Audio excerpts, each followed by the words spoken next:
Hello friends. मैं CA वेदांत परीक आप सबका स्वागत करता हूं हमारी इस यूट्यूब चैनल पे, जहां पे आज हम आपके साथ लेके आए हैं जीएसटी अपडेट्स। क्या आप जानना चाहते हैं कि ये 48 जीएसटी काउंसिल मीटिंग में क्या चेंजेस लाए गए? उसके अलावा, considering this covid 19 pandemic, are there any benefits under the GST law which we should take care? Yes friends, इन्हीं सारे सवालों के जवाब लेके हम आपके साथ ये वीडियो में लेके आए हैं कि extensions of various due dates क्या क्या लाई गई है, अदर रिलीफ्स जो कि कोविड 19 के कारण दिए गए हैं बेनिफिट्स असेसिस को, सर्कुलर्स और नोटिफिकेशंस क्या क्या इश्यू किए गए हैं during this pandemic, and to highlights and USPs of this video. First being the filing of nil return through SMS platform. Yes friends, this is going to be a very interesting topic. And second is about the 40th GST council meeting, और हम discuss करेंगे उसमें कि क्या क्या benefits है tax payer और एसएससीज को। ये सारे चेंजेस को कवर करने के लिए हमारे साथ आज है हमारे expert CA Brij Shah. So I request Brij ji to take the video ahead.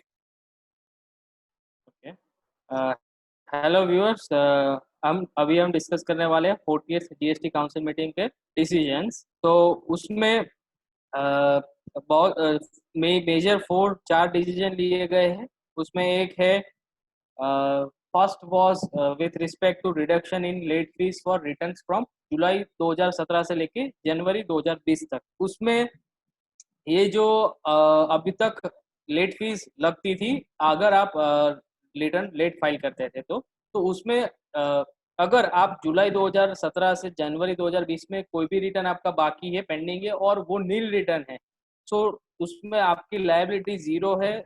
वो नील लायबिलिटी, नो टैक्स लायबिलिटी वाला रिटर्न है, तो उसमें कोई भी टाइप की लेट फीस लगेगी नहीं। और दूसरा, अगर आपका टैक्स लायबिलिटी वाला रिटर्न है तो उस केस में मैक्सिमम ₹500 पर रिटर्न। तो पहले क्या था कि एवरी डे के जो ₹50 की लेट फीस लगती थी, उसकी जगह पे मैक्सिमम कैप हो गया है कि अगर आप जुलाई 2017 से जनवरी 2020 का कोई भी रिटर्न फाइल कर रहे हैं और उसमें टैक्स लायबिलिटी है, तो मैक्सिमम ₹500 ही आपको लेट फीस देनी है। और दूसरी कंडीशन ये है कि ये सारे रिटर्न्स जो जुलाई 2017 से जनवरी 2020 के, उसको आपको 1/7/2020 मतलब 1 जुलाई से 30/9/2020 में फाइल कर दे तो ही ये बेनिफिट मिलेगा। दूसरा जो चेंज है वो है with respect to relief to small tax payers जिसका टर्नओवर अप टू 5 करोड़ से, और उनका फेब, मार्च और अप्रैल जो कि कोविड की वजह से सबसे ज्यादा अफेक्ट हुए पीरियड है, उसके रिलेटेड है। उसमें गवर्नमेंट ने already due dates are extended, so actually due date extend नहीं किए बट बेनिफिट दिया है वेवर ऑफ लेट फीस और वेवर ऑफ इंटरेस्ट। तो उसमें और बेनिफिट दिया है कि अगर आप वो स्पेसिफाइड ड्यू डेट से आगे लेट फीस, अगर आप वो स्पेसिफाइड जो ड्यू डेट्स है उसके बाद में रिटर्न फाइल करते हैं for Feb, March and April, तो उस केसेस में इंटरेस्ट आपको रिड्यूस रेट से पे करना है। सो वो रिड्यूस रेट होगा 0.75% पर मंथ, सो 9% पर ईयर, पर एनम। और वो रिटर्न्स आपको 30 सितंबर 2020 तक फाइल करने हैं, तो ये बेनिफिट मिलेगा। आगे तीसरा जो बेनिफिट है वो भी इन्हीं स्मॉल टैक्स पेयर के लिए है, but with respect to period of May, June and July. तो दिस इज द फर्दर, उन केसेस में भी गवर्नमेंट ड्यू डेट एक्सटेंड करने वाली है 30 सितंबर तक। वो अभी नोटिफाई नहीं किया है but that will be notified soon. तो उसमें भी due dates will be extended till 30th September in a staggered manner. So for May, June and July due dates will be extended. और जो फोर्थ जो हमारे लिए रिलैक्सेशन है वो है extension for filing of revocation of cancellation of registration का application. GST में फर्स्ट ईयर से आज तक 12 जून 2020 तक बहुत सारे लोगों का रिटर्न फाइल नहीं किया है, उसकी वजह से जीएसटी रजिस्ट्रेशन नंबर कैंसिल हो गया है। उनके लिए एक रिलीफ है कि वो ड्यू डेट एक्सटेंड कर दी गई है 30 सितंबर 2020 तक। अगर आपका आज तक मतलब कि 12 जून 2020 तक का जीएसटी रजिस्ट्रेशन नंबर कैंसिल हो गया है, तो उसमें आप revocation of cancellation of GST registration के लिए एप्लीकेशन दे सकते हैं 30 सितंबर 2020 तक। तो these are all the 4th GST council meetings major decision. और काफी सारी चीजें डिस्कस हुई थी जीएसटी काउंसिल मीटिंग में।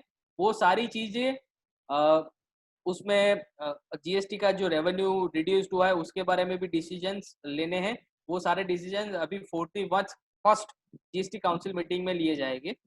Yes, Breach bhai. So, what we can say the speciality about this 40th GST meeting is this is the first meeting which happened after this lockdown or the pandemic Yes, scenario, we can say. yes, So, yes, yes, what I suppose is there were many expectations from the government with regard to the relaxations under this GST compliances.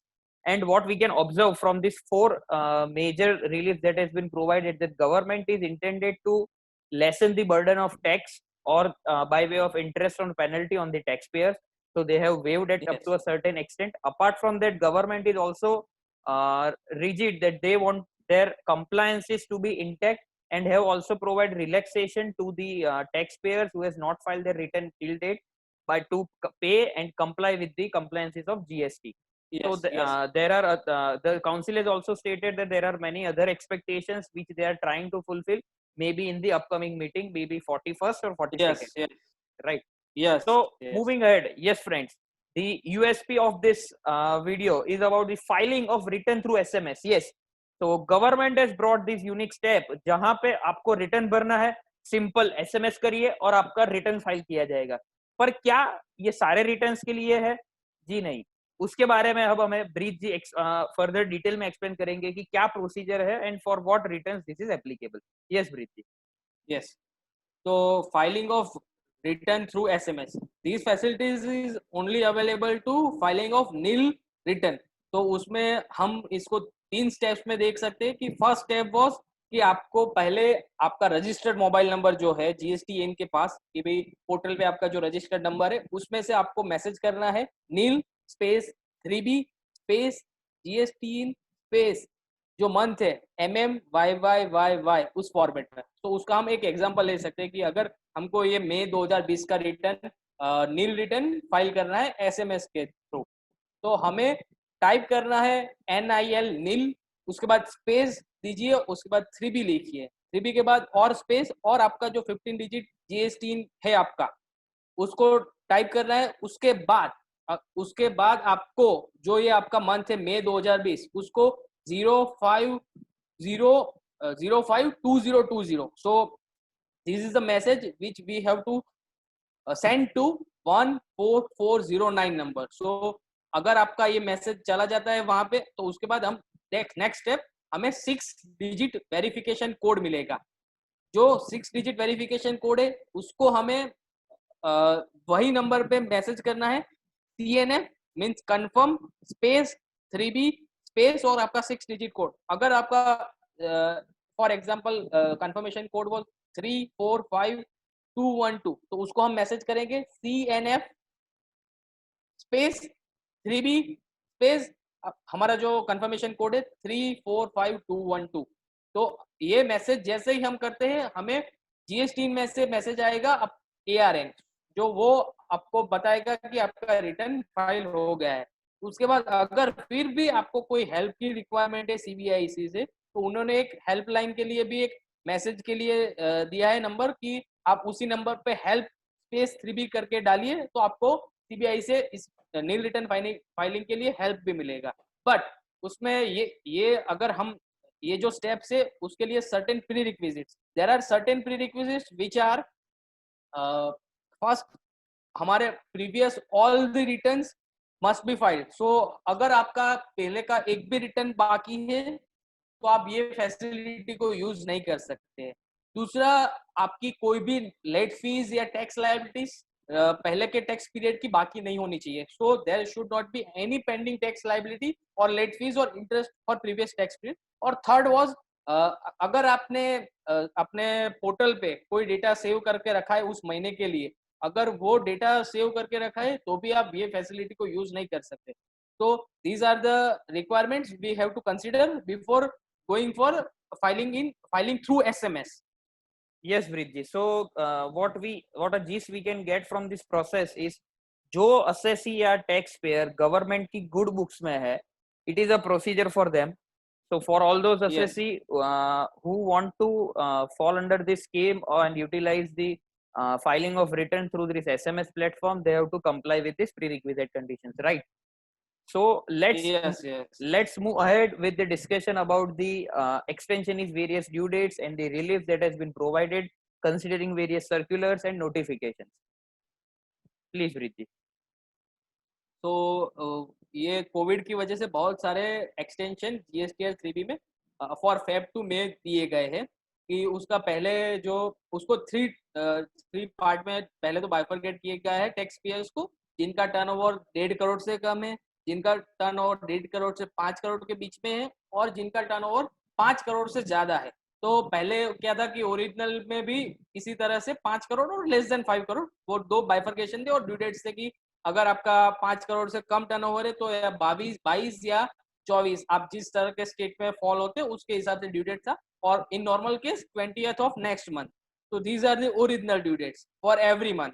उन due dates को extend कर दिया गया है कि भाई Feb, March, अप्रैल और मई उन सभी महीनों के लिए, ऑलमोस्ट सारे महीनों के लिए ड्यू डेट हो गया है 30 जून।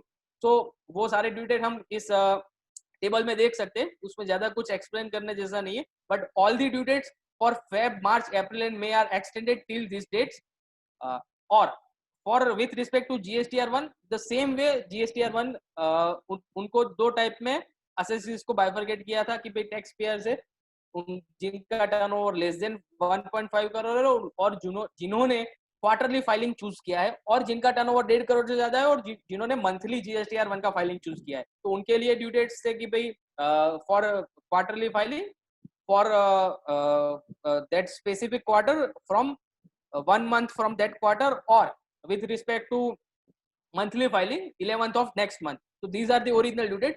So for that original extended due date was with respect to less than 1.5 crore was 30th June for Feb and March, and for April and May was 31st July. And with respect to monthly filing, all the due date were 30th June 2020. With respect to Feb, due date was with respect to Feb was already pre-COVID period, so that was not extended. Next was with respect to extension of annual return and GST audit. These due dates are already extended many times for financial year 2018-19, but looking at this situation and scenario, the due date was further extended till 30th September 2020 for GSTR 9 and GSTR 9C. So annual return और audit दोनों के लिए due date extend हो गया है 30 सितंबर तक। With respect to composition scheme, मतलब जो सप्लायर्स जिन्होंने कंपोजिशन स्कीम मतलब कि जो नॉर्मल टैक्स पेयर्स नहीं है उनके लिए भी एक्सटेंशन मिला है for normal tax payers too, अगर आपको कंपोजिशन में जाना था और आप उसके लिए due date actual last date for 31 March 2020, तो उसको ऑप्शन लेने के लिए आपका ड्यू डेट 30 जून 2020 हो गया है। और जिनका मतलब जो ऑलरेडी कंपोजिशन स्कीम में थे और Q4 का ड्यू हो रहा था पेमेंट, जो 18 अप्रैल 2020 को ड्यू होता था, वो भी ड्यू डेट एक्सटेंड हो गया है 30 जून 2020 तक। तो कंपोजिशन स्कीम वाले को भी रिलैक्सेशन दिया गया है। Now we can look at the other relaxations which was with respect to interest. तो ये इंटरेस्ट का जो रिलैक्सेशन है उसको हम दो पार्ट में बाइफरकेट करते हैं कि जिनका टर्नओवर 5 करोड़ से कम है। अगर आपका टर्नओवर 5 करोड़ से कम है और आपने जो हमने आगे जैसे एक्सटेंडेड ड्यू डेट्स देखे, अगर आप उसी पीरियड में फाइल करते हैं तो आपका कोई भी इंटरेस्ट का लायबिलिटी नहीं बनेगा।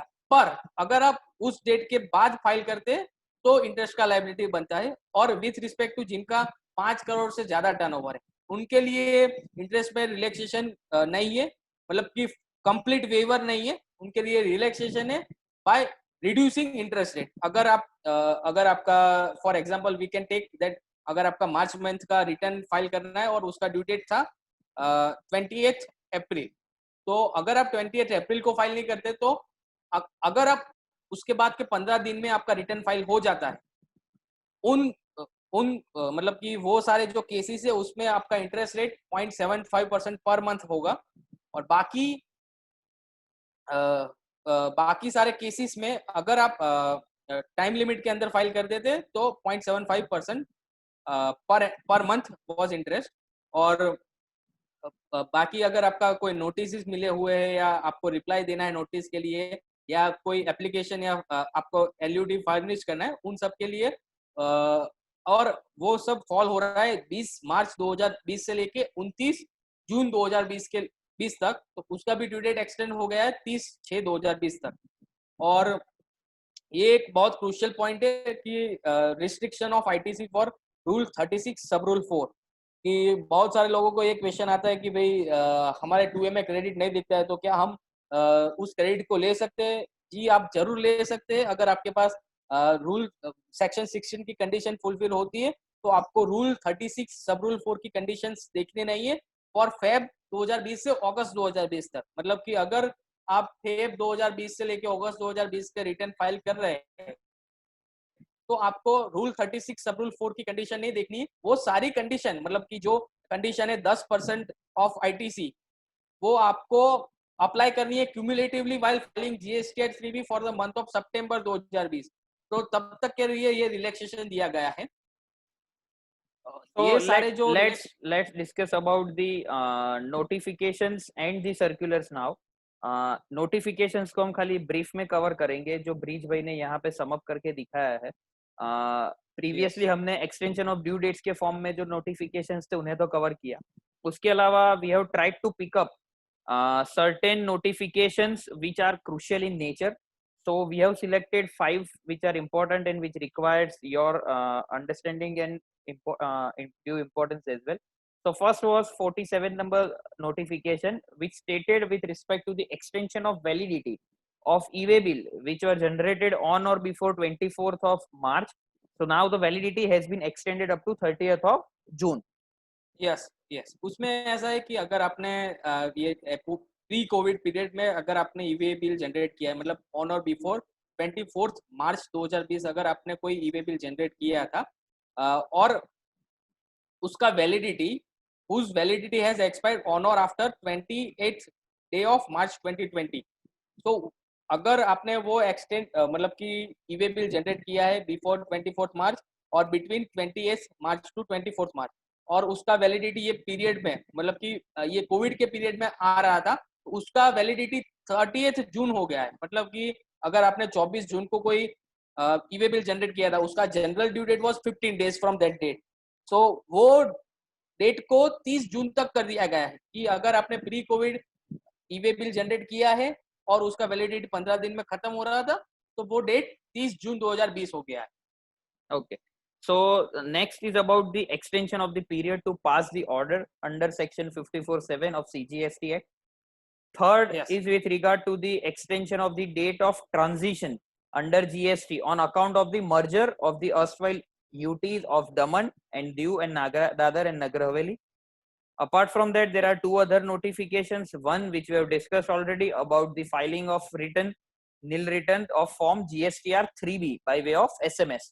And last with notification which seeks to bring into the force section 128 of the Finance Act, जहाँ पे मेजरली जो टर्म्स और डेफिनेशंस यूज किए गए उनका इंटरप्रिटेशन और इम्प्लीमेंटेशन किया जाएगा यहाँ पे by way of bringing amendment in section 140 of the CGST act. Correct Preeti? So moving ahead with regard to the circulars that has been issued considering this COVID-19 pandemic scenario. So okay, firstly CBIC has issued circular number 136 to 138 for clarifications for certain challenges which are being faced by the registered persons under COVID-19 till the period June 10, 2020. So, Breed, the first question from that circular. Dear viewers, what we have tried to do is, as far as the circular session goes, we have tried to cover the major and important crucial questions which should be of due importance for you in understanding of the changes that has been brought up by way of this circular. So, first question that we'll be dealing is, an advance is received by a supplier for a service contract which subsequently got cancelled. As we know that during this pandemic various advances would have been received but orders would have been got cancelled. So the supplier has issued the invoice before the supply of service and has paid GST thereon. So Bridji, whether he can claim refund of the tax paid or he is required to adjust the tax liability in his returns?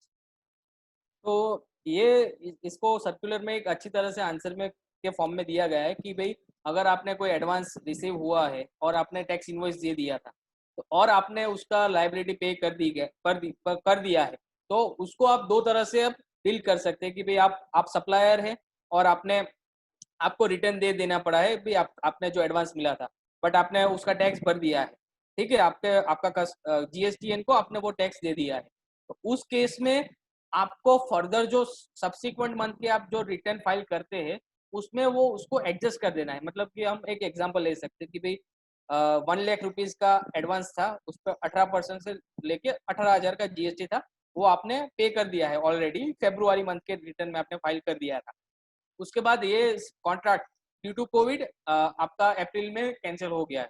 तो आपको दूसरी जो positive मतलब कि अगर आपकी कोई और लायबिलिटी है उसके सामने आप इसको सेट ऑफ कर सकते हैं। ये जो 18,000 आपने ऑलरेडी पे कर दिए है, वो अगर आपकी इस महीने में कोई लायबिलिटी है तो उसके सामने आप उसको रिवर्स कर सकते हैं, मतलब कि आप सेट ऑफ कर सकते हैं।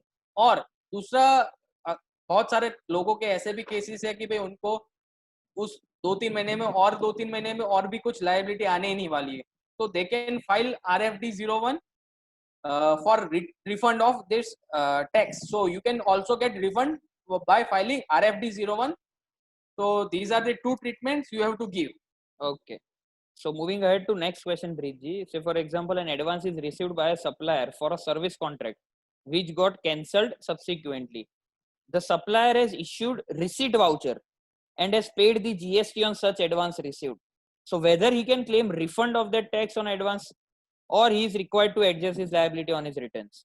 This पहले is the वाले में same. केस ऐसा था कि इनवॉइस था, ये वाले केस में ऐसा है कि रिसीट वाउचर Yes. इश्यू किया गया है। इन दोनों केस में सिर्फ एक ही डिफरेंस है कि भाई आपने पहले में इनवॉइस दे दिया था और इसमें आपने रिसीट वाउचर दिया है कि भाई आप सर्विस खत्म होने के बाद इनवॉइस देने वाले थे, इसलिए आपने रिसीट वाउचर दिया है। So more or less the तो both treatment the and cases procedure will be same. treatment and procedure will be the same as in previous case. Okay. So let's go ahead. We'll discuss about LUT, that is letter of undertaking, जहाँ पे वो furnish किया गया है for the purpose of zero rated suppliers as per the relevant provision of the act and read with the other rule, so which got expired on 31st of March 2020. So whether a registered person can still make a zero rated supply on such LUT and claim subsequently the refund accordingly, or does he have to make such supplies on payment of IGST and then claim the refund for such IGST? तो ये बहुत ही crucial point है कि भाई बहुत सारे suppliers के LUT 31 March 2020 को कैंसिल हो रहे थे, क्योंकि जो 19-20 के एलयूटी थे उनका लास्ट डेट वाज 31 मार्च 2020, और ड्यू टू कोविड बहुत सारे लोग उस एलयूटी को क्या बोलते हैं हम क्या कह सकते हैं कि भाई रिन्यू नहीं करवा सके for Yes, this year. yes. But उन सारे केसेस में नोटिफिकेशन 35 जो है उसके accordingly we can still make zero rated supply without payment of tax. वो नोटिफिकेशन वो जो एक्सपायर्ड एलयूटी है उसको 30 जून 2020 तक वैलिड गिनेगा। सो अगर आपका एलयूटी एक्सपायर हो गया है, still you can make supply without payment of tax of zero rated supply till 30 जून 2020। तो 2030 जून 2020 तक ये वैलिड है। Okay. So हमारा दूसरा क्वेश्चन है with regard to the goods supplied by a supplier under the cover of tax invoice and are returned by the recipient. So whether he can claim refund of tax paid or is he required to adjust his tax liability for his returns? जैसे ही हमने वो services में भी देखा कि भाई further आगे जाके कॉन्ट्रैक्ट आपका कैंसिल हो जाता है, गुड्स में वो रिटर्न हो जाता है गुड्स, तो उस इन केसेस में भी सेम ट्रीटमेंट है कि अगर आपके पास पॉजिटिव लायबिलिटी है, अगर आपको लायबिलिटी पे करनी है तो उसके सामने आप ये एडजस्ट कर दीजिए, या दूसरा केस है आप रिफंड के लिए जा सकते हैं बाय फाइलिंग RFD 01। तो these are the two treatments you have to give. Okay. So broadly अब दो चार क्वेश्चन और कवर करेंगे भाई जी। So next question is with regard to while making the payment to the recipient, the amount equivalent to 1% was deducted as per the provisions of section 51 under the act, that is TDS. So whether the date of deposit such payment has also been extended by way of this circular notification which is number 35 which has been issued on 3rd of April 2020. Yes yes the same case जो हमने LUT में discuss किया कि ये थोड़ा different है कि भाई आपका टीडीएस का रिटर्न फाइलिंग का ड्यू डेट एक्सटेंड हुआ है, बट आपका पेमेंट का भी ड्यू डेट एक्सटेंड हुआ है। यस, उसमें भी ये जो नोटिफिकेशन 35 है उसके हिसाब से जीएसटी के सर्कुलर में दिया है कि भाई आपका अगर आपकी लायबिलिटी टीडीएस की पे करने की थी तो उसका भी ड्यू डेट एक्सटेंड हो गया है till 30 June 2020। Okay, correct. So last question is, as per section 54 bracket 1, a person is required to make an application before the expiry of 2 years from the relevant date. So in a particular case, date of making an application for refund, say for example, expires on 31st of March. So can such person make an application for refund before 29th of June 2020? Yes इसमें भी वही notification है 35/2020। उसके हिसाब से अगर आपका कोई भी एप्लीकेशन जो एक्सपायर हो रहा था 30 मतलब कि 20 मार्च 2020 से लेके 29 मतलब 29 जून 2020 तक, उसमें से कोई भी डेट में अगर आपका एक्सपायर हो रहा है आपका एप्लीकेशन का डेट, वो रिफंड का हो या कोई भी और चीज का एप्लीकेशन का डेट एक्सपायर हो रहा है, वो सारे डेट एक्सटेंड हो गए 30 जून 2020 तक। तो यू कैन गिव एक्सप्लेनेशन और file application till 30th June 2020।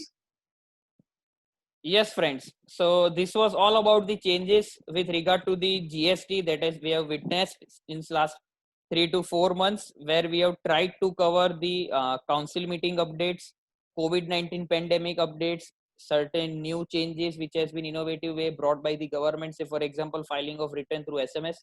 So if you like our video, please like the video and press the subscribe button. To stay updated further, you are requested to subscribe our channel and stay tuned with us. Thank you so much.